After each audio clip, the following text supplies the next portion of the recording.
I'm sort of being instructed to talk about a subject about which I know very little, but which I am very conscious of. And in a way, I don't know what to say, but I'll bring it up and we'll figure it out.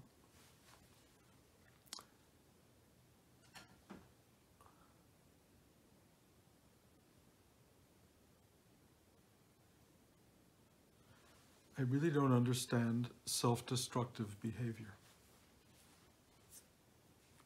I witness it all the time.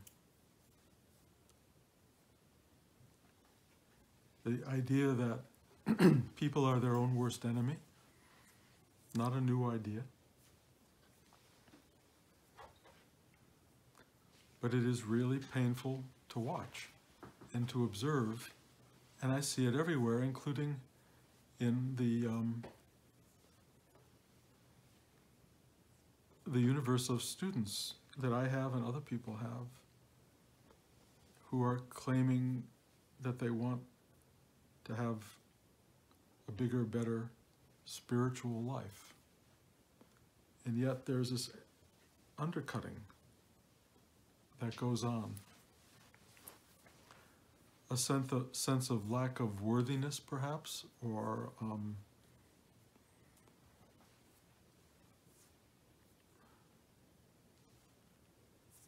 the desire that there might be an easier way.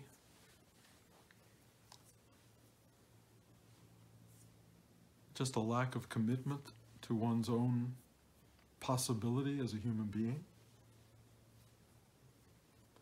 But it is remarkably common, and we're seeing it in a certain sense societally right now with the opioid epidemic, but in so many ways.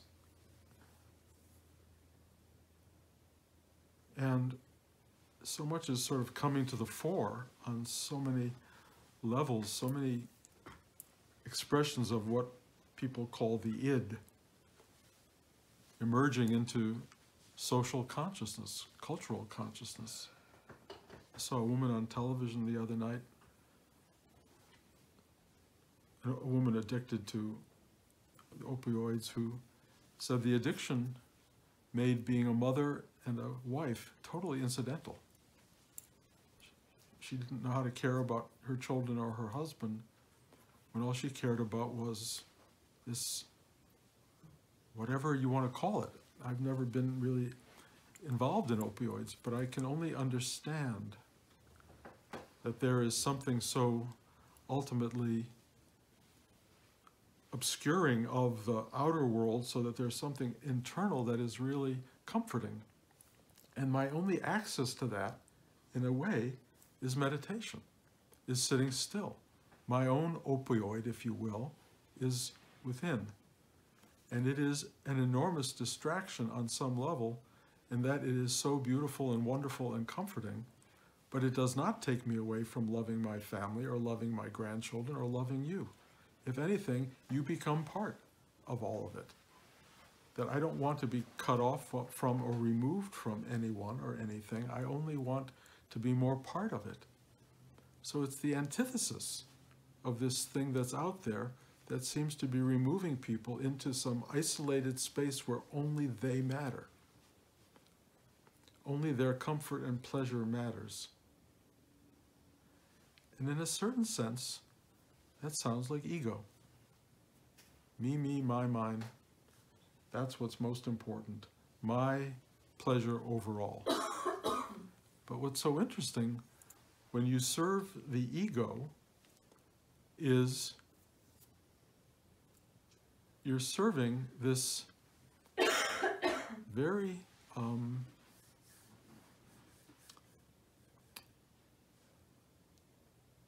separate, cut off from, small part of your being. And what is so interesting about ego-mindedness is that it's totally caught up in the now, in the present tense now, from the smallest possible perspective. Me, mine, right now, give it to me now, I need it now, I need it, give it to me this very second. Not all that different than the spiritual now, except the now that you arrive at spiritually is vast, and you are a small part of it. The now that we get to in unfolding spiritually is so not about us, but about what is, about all there is, in a sense. And the polarity of that is remarkable, because the ego-mindedness seems so important to most of us as we evolve on this journey from me to us. But how unbelievably caught we can get in ego-minded struggle is amazing. And it's what I see all the time. I see people so identified with their pleasure and getting comfort and getting distraction and getting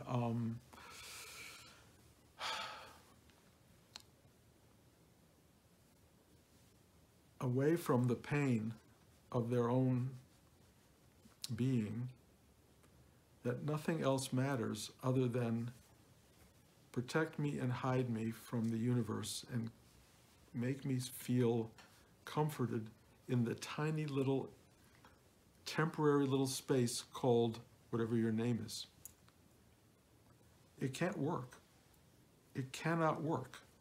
How can you get ultimate protection, comfort, ease, pleasure, freedom from pain in the one place that is essentially the most impermanent and the most real source of pain that there is, which is your disconnect from everything, your disconnect from life, your disconnect from the people around you, the sense that you put yourself before others, the sense that you separate yourself from the very source of the joy of being to find your own personal private pleasure becomes the very element that causes you suffering.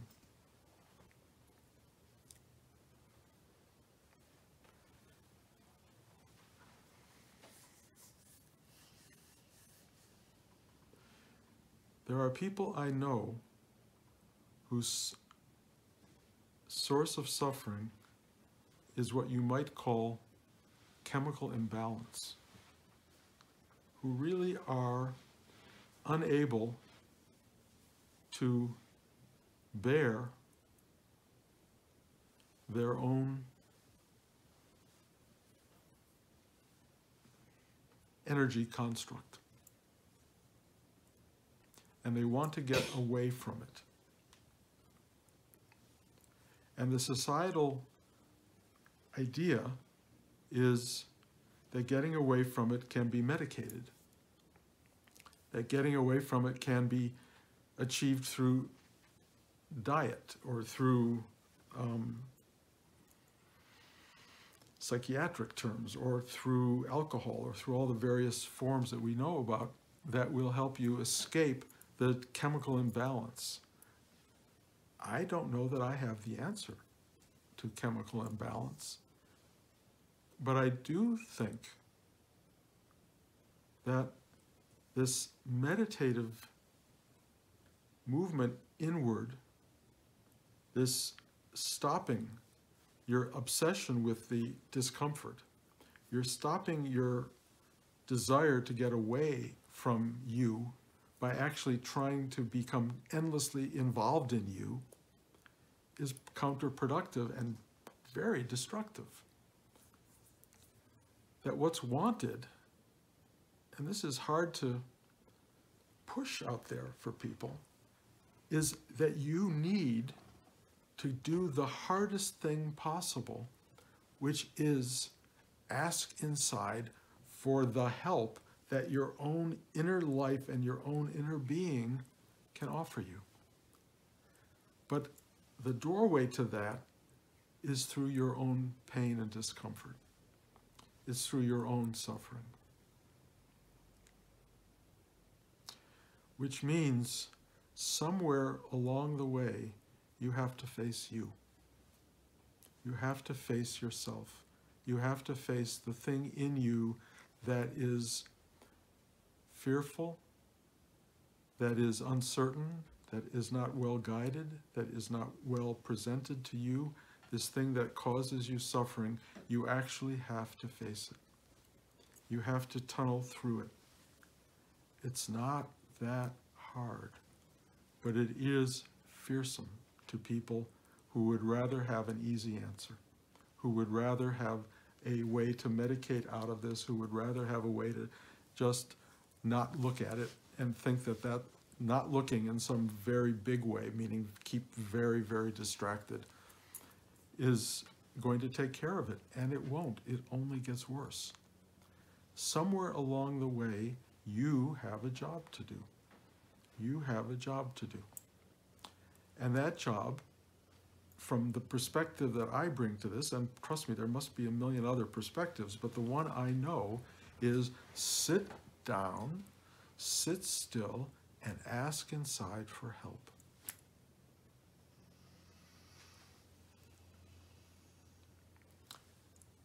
And I know I offer that to people, and for some people they buy into it until they realize, ooh, this sitting still means I got to go through this. This sitting still means I've got to really look at this stuff, or I have to actually be immersed in it for a moment. And yes, you do. But it is only when you start, when you really start the process in a very dynamic way, that you realize I can do this because I am being helped, because help is available. The help comes from this inextricable place that is way, way, way beyond you on some level, but actually deeply inside you. This help, once you start to reach into this area of pain and you go, please help me, this thing goes, oh, and you go, oh, there is something hearing me. There is something there. There is something responding. And as it starts to respond inwardly, it actually starts to reflect itself outward. And you will start to see there are people who are caring about you. There are people who would like to help you. There are people, there's a world of people who, the moment you start to let go of this ego construct that locks you away from everything, and you start to ask for help, as it opens, the help comes from within, and it actually as well comes from without. Now I watch people at the crossroads, if you will, of the pain, who go into it and it becomes way too fearful and unmanageable, and they want instant release from it. I totally get it. I am completely empathetic to people who really are terrified of their own suffering. I would say if you can get help for the short term from something outside you, that's great. But that's only short term. In the long term, you are still stuck with you. And you are not a mistake, and you are not an accident, and the reality of what you are is part of what the universe spent all these billions of years creating. And you are not unique in your fears or your doubts or your hesitations or your inabilities to move forward. You are like all the rest of us. We are all deeply human, but there is something that has been offered to us as human beings that occasionally we actually begin to reach for, which is something beyond ourself that offers to be there, available to assist you in this human journey. It may even be the very source from which you have emerged. This underlying deep well of, or even ocean of, kindness and goodness and well-being, maybe even a little bit of comfort, definitely an arena of love and beauty and joy that is deeply within you, that is available. And why you will not go there in search of this thing that can truly help is a mystery to me. It's not a total mystery, because I get that people are lazy, inert, They want it from the outside. They want someone else to take care of it. They don't want to have to do the work. They don't want to have to sit every day. They don't want to have discipline. Who wants that? All I can tell you is you may not want it, but it won't happen otherwise. It will not. You want to go on a diet? You can sit and go, I want to go on a diet, I want to go on a diet, I want to go on a diet, I want to lose 12 pounds, I want to do this, I want to do this. You can do it all day long. But until you go on a diet, you're not going to lose weight. Or the gym, you know? I've said this so many thousands of times as a joke, and we're coming up to, you know, the Olympics, where I talk a lot about, you know, the kind of unbelievable discipline that certain remarkable people do that gives them extraordinary capacity in the world. We have to do that for ourselves because nobody else does it for us, except there is help. It's not like you're really stuck, but the help isn't going to be outside you. The true help is inside you, and it is wildly available. It's just waiting for you to ask. And it's waiting for you to pay attention, and it's waiting for you to really, really ask for this simple, simple, comforting guidance that will help you through all of the pain and difficulty of being a human being. Not easy. It's not easy. Any one of you sitting here, any one of you listening to this knows it's not easy. And there may be something in you that says it should be easier, or it should be different than this, or why isn't it different than this? There are some of you who are really potentially angry. I mean, probably not those of you listening to this talk, because you've kind of figured if I listen to this and kind of do what I can do spiritually, it will change the equation. So people who enter a spiritual path basically are really trying to reach out of their own particular level of suffering. They're trying to reach the help that will prevail. But I know what it's like when you go to the gym. I know what it's like when you are trying to become thinner. I know what it's like when you're trying to change the physical, emotional dynamic of your being. There's a wonderful honeymoon period where it's working. I just lost 4 pounds or whatever, and then you hit these plateaus. Everyone hits plateaus in this whole journey. And those plateaus are really interesting because then you get angry. It's not working. I did everything. I tried everything. I give up. I'm going to have an ice cream. I'm going to have a candy bar. I'm going to do this. I'm going to do that. And you return to the old pattern that reinforces your old version of yourself, and that's called self-destructive behavior. Instead of doubling down on the journey that you're trying to put yourself through, instead of really trying to get there, you're backing off into the easy version of what was, and then it's painful, and then it's miserable, and when you get miserable enough, you start again. Yo-yo yoga. Over and over. You get to this point of real breakthrough, of real transformation, where you can move beyond this kind of patterning of self-destructive behavior. You go back to that behavior because you don't want to make more of an effort, a deeper effort. You don't want to have to work harder. But I can only tell you, in every part of my life, working harder has appeared to be the message. Work harder. Go deeper. More effort. Rudy called what we do the work because it was work. There is this wonderful part of spiritual evolution where there appears to be effortless being.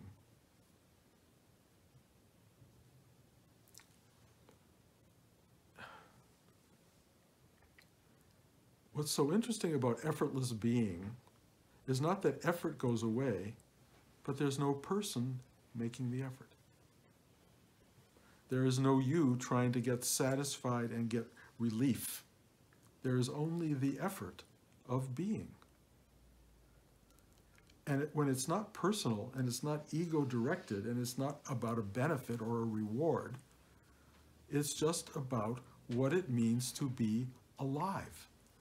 Being alive is having to do a kind of ongoing work. Try being alive without eating. Try being alive without earning money. Try being alive without taking care of the people around you who need care. Try it. Where does that go? There is effort involved in being. They go together.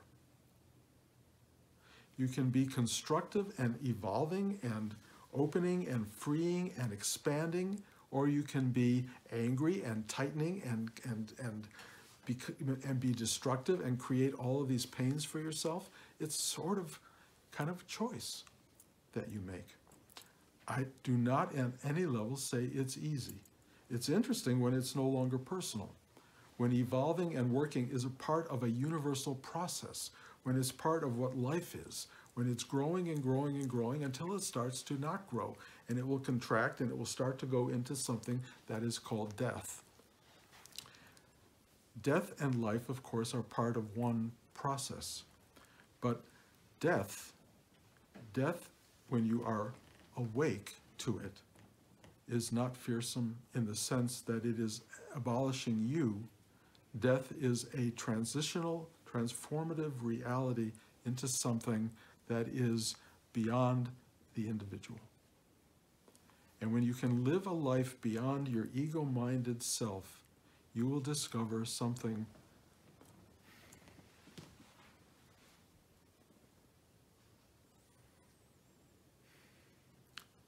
you discover what you're here for.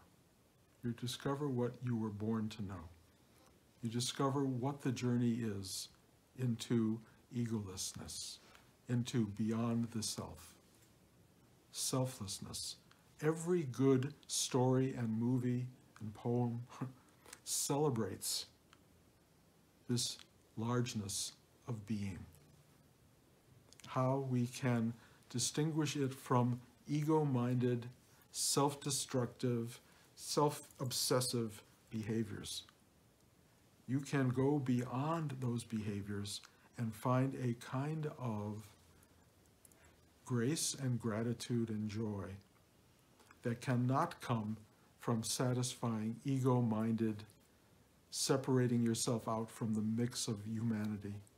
You over all, that will not bring you happiness. It will not bring you joy. It will bring you addiction. There is effort to be made. There is work to be done, and we're here to do it.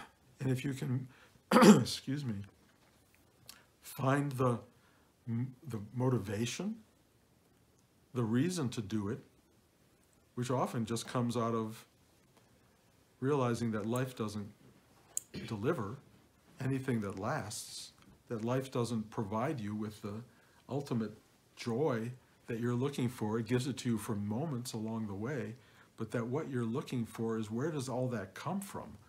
That's inside. That's in the depth of your being. If you can go inward and find the source, you will find that that source floods out into the outer, and that this ego-minded thing starts to fall away, and you become a magnanimous, loving, joyous, real, connected person. And that's a pretty amazing space to arrive at. And a lot of people that I meet are not there, even those trying to be there, because there's this sense of, it's so much work. It's so much effort. And all I can tell you is, when the ego mind that is struggling against how much work it is finally goes, I give up, then the work remains and the effort doesn't. Then it's just what is. It's this happening. It's like, okay, now this, and now this, and now this. This moment feels sweet and light. This moment feels demanding. You know, when you go to the gym, there are moments that are fine, and then there are moments where I don't like this. It's hard. This is painful. And of course, you know, the painful part is exactly where the growing is coming in. That's where the muscle's starting to happen. But after a while, if you don't keep doing that, then you just go back to, flab and whatever you were, or you keep growing, or you sustain. Sustaining is its own effort. Growing is a whole other effort. But giving up sustaining and growing, what do you become? You become lesser and lesser and lesser and lesser.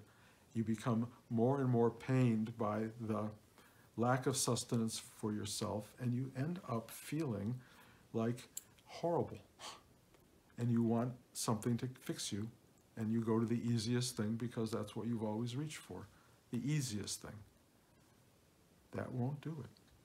What will do it is ask inside as deeply as you can for help, and then give yourself over to what has to be done.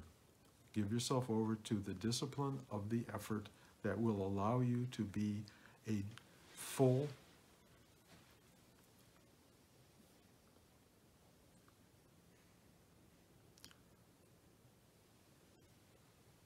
trying to find the right word, remarkable, loving human being.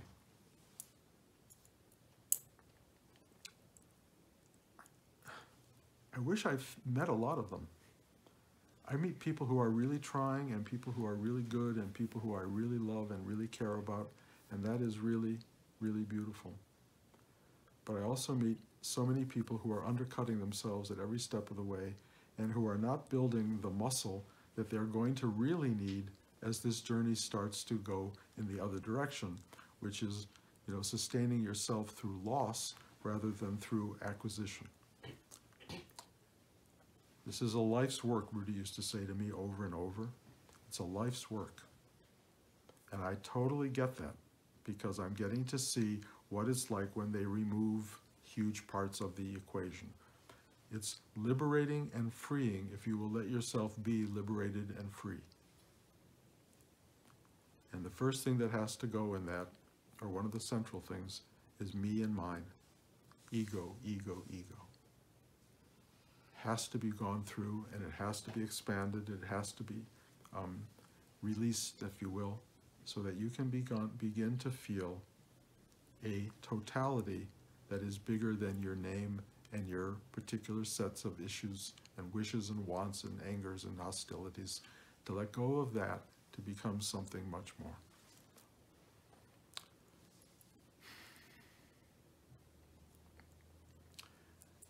I've talked a lot recently about this word work and effort. I don't think it goes over well to most people for a lot of reasons. I think what we all kind of want is that the spiritual journey will release us from that. We can just realize, oh, I'm already that. I'm already free. I'm already God consciousness. I'm already higher awareness. Yes, you are. You are. But it's not just mental awareness. It's a total surrender into something that is ultimately the very thing you have always been, have always sought, and has always been available, but that the only way to really know it is to let go of you having it. Just let go and be it. That's work. W-O-R-K.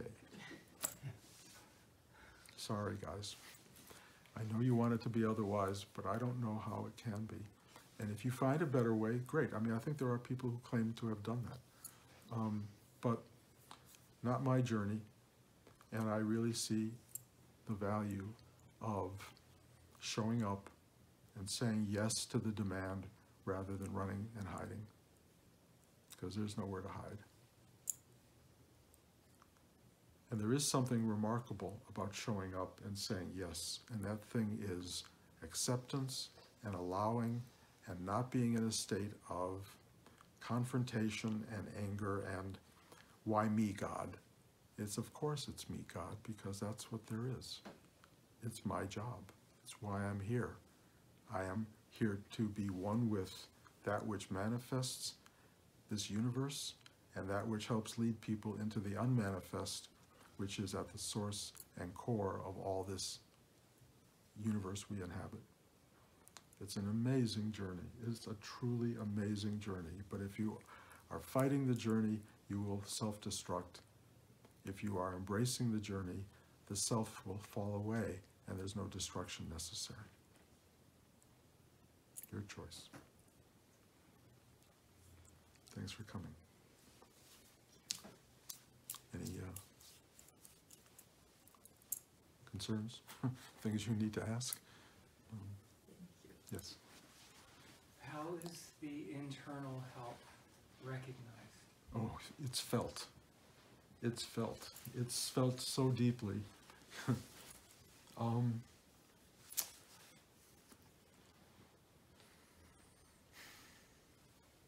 It's felt like a real authentic hug. When something comes to you and goes, that's what it feels like. There's a sense of comforting that lets you know you're being watched, observed, cared for, helped. That you are not alone, that you are part of something very big. You know, this human struggle that we're all on is not yours alone. The people who are struggling in Dubuque and the people who are struggling in, in New Jersey, trust me, they're no different than you. We're all the same thing. We're all struggling. And when you start to realize and you are honest about it, you will be shocked at how other people react to you. I was at my grandson's birthday party yesterday and talking to all the other parents were standing there saying, what am I doing here? You know, that thing that goes on at kids' birthday parties. And as soon as you start to speak honestly about your journey, and they speak about their journey, which starts to happen if you're lucky after a little bit of talking, there's a kind of like, we're all on this journey. We're all working it through. Something's going on, and there's a kind of a gentility in the connection that makes you go, it frees you. It's like I'm not alone. We're all in this. We're all doing this. And that it's leading somewhere. Where is it leading? Well, to more of recognition and acknowledgement and comfort in the ride, and ultimately into something that goes, this is what it's about. This is what it's for. This freeing, this lightness of being, this sense of, I can do this. This sense that there are moments that are so exquisitely beautiful that it's worth everything to be there. That is really, this sense, it's a feeling, it's a deep, visceral awareness of, yes, this is really happening. It's not an abstraction, it's not intellectual. It has to do with, well, I'll use the word again, feeling. It has to do with feeling. And if you're having trouble with feeling, and a lot of people who are in self-destructive mode, that is their problem. They can't feel. They've been blocked in this particular arena. And that blockage causes a lot of struggle and a lot of pain. And they're not even open to feeling, because the last time they felt, it just hurt. So why would I want to feel? That's where the work comes in.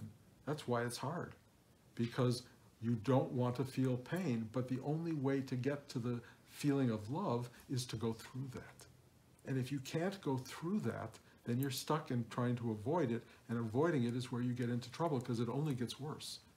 So finding your way into feeling and being willing to deal with, yikes, that is not comfortable, and going, help me, please help me to open to this. And something goes, and it opens, and you go more, and it opens, and you start to feel at the deep core of this thing. It's like a little bright light in the middle of darkness, and it starts to go twink, like twinkle, twinkle, little star. There's this little thing in you, and you, and that little tiny light starts to shine through, and you realize, I'm saved. There's light in here. There's light. And that light, the more you focus on it, begins to become the primary experience of the inner journey. You are guided by light. You are drawn to light. It emanates in you and through you, and ultimately fills the cavern of darkness, and you're just a being of light. And that's what comes, and it's a felt experience, but it is hard to get to, and I am deeply compassionate for and empathetic with everybody who doesn't want to go there, who doesn't want to go into that pain. I completely get it, but there's no other path. I mean, some people don't have as much pain as others, so it appears. Some people have a universe of pain, and it's really hard. And yes, maybe they need help, psychiatric help, outside help, but the real help they need, right here. And it really, really is here. And it really will be experienced, not just intellectually, not just in some abstract way. It is an absolute dynamic of what it feels like when someone holds you and really loves you, and you can go yes to that. As opposed to hating them for loving you, because how could they ever love you? They're such idiots, you know, which people do. They absolutely reject the thing that they're asking for because they don't love themselves. So, you know, I mean, look, the complexity of the human experience is unbelievable, and we all face that. But you have to look at your journey and where you're at with this, and what can I do to feel this? Not just to know it, to feel it. It will fill the cavern of your being once you do the work. And it won't if you don't. I mean, maybe there'll be a miracle, cut through it like that and all done. Maybe not. But there is work that will make it happen, I believe. And if you don't believe me, that's fine, you know. But I will tell you the journey of sitting still, the journey of the meditative journey of reaching in, of opening in stillness, does allow this to take place with a certain kind of gentility. It isn't huge, demanding effort. The only effort is sitting still when nothing is happening, and trusting that, and asking, say, please help me, and watching it go deeper, and seeing, how do I get through nothingness? How do I get through deadness? How do I get through this space that is so unsatisfying without running away into the more distracting stuff of life? That's the work. Sit still, sit still, sit still until, oh. And if you're really asking, it will give. It's ask and ye shall receive. Knock, it shall be open. Seek, ye shall find. That's the promise. It's worth making. Does that help at all? Okay. Anyone else? Okay. I'll be here next week. You're all welcome. Thank you.